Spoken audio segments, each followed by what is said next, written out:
Look, I think we're heading in the right direction. We are showing some fighting spirit, but I'm disappointed that we're fighting from behind. We need to get in front, like we did in the first Shield game against New South Wales. We drove the game. The last two, we've had to fight our way out. Good qualities that we are fighting out, but not good enough is my answer. I'm not going to accept fighting draws. We're here to win, and that's what we want to try and promote in this group. One day is going well. We've got a big match now. We need to beat Tasmania down there at Burnie, and then get into the Shield game down at Hobart. Crossweight, well, he was in the last one-day side, but yeah, Crossweight's got the gloves now for the one-day side. Yep. We feel as though we can just strengthen the group and bat deeper, and also Theo Doropoulos has come into our group, and that was the role that he'd been picked for, I suppose, to bat in the middle order and provide some overs. So it's a different makeup, if you like, because Crossy will still stay at the top of the order. Yeah, no doubt about that, and obviously one side's bolted away.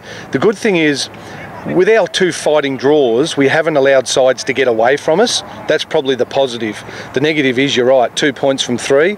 We're now looking for a result, and Tasmania over the last 12 months has provided results. Victoria got them down there last week when 40 wickets fell in the match. So we think there'll be a result, and purely and simply, we've got to be on the right side of it. 300 runs in the game, dismissed once against a pretty good New South Wales lineup. I think he's now walked away with the confidence that, yeah, I am a good player. And that's part of the battle for any young player, that breakthrough knock, and hopefully it is a watershed moment for Tom and for our side. Talent-wise, it's always dangerous, but he plays all the shots in the book and he hits them as clean as anybody, but he's got to find consistency in his game, and it is way too early to be touting those things, but he's got a lot of talent and he hits them really clean, but we want to see him dominate for South Australia all year this year. Doropoulos, it's a hard one to say. Yeah, we just call him Theo, it's a lot easier. He's been a little bit of a journeyman, no doubt about it. The thing I liked about him at the start of the year, he left Western Australia and he went to Melbourne without a contract, dominated club cricket, which I've spoken a lot about. He won their Bradman medal equivalent, and he probably would have been in our one-day mix earlier, to be honest, but he's had a hamstring injury. He's now back from that.